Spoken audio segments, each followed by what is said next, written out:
என்னமோ பேரை சொல்லுன்னு ஒரு அரசியல் பண்ணிட்டு அதை நீங்க வர ஊதி பண்ணிட்டு இருக்கீங்க.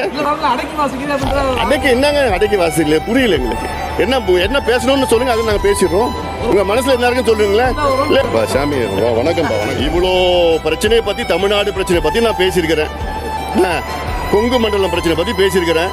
கொங்கு மண்டலத்தில் தொழில் சாலை மூடிட்டாங்க, வேலை வாய்ப்பு முடிஞ்சு போச்சு, கரண்ட் பில் ஏற்றிட்டாங்க, ரஞ்சத்தினால கரண்ட் பில் ஏற்றிட்டாங்க. இந்த பிரச்சனை குடிநீர் காவிரி தண்ணி போகுது, தண்ணியெல்லாம் கடலுக்கு போகுது. அத்திக்கரு திட்டத்தை நிறைவேற்றல, மணல் கொள்ளை அடிச்சிட்டு இருக்கிறாங்க, கனிம வளத்தை கொள்ளை அடிச்சிட்டு இருக்காங்க, கோயம்புத்தூர்ல ஊழல் நடந்துட்டு இருக்குது. மேயர் ரிசைன் பண்ணதுக்கு காரணம் என்ன? ரோடு ஒண்ணுமே இல்லை, குடிநீர் இல்லை. இவ்வளோ பிரச்சனை சொல்றேன். ஏதோ ஒரு அடையாளத்துக்கு ஏதோ ஒரு பண்றாங்க, அது திருப்பி என்ன கேள்வி கேட்டுருக்கீங்க. ஆமா, வேற என்ன?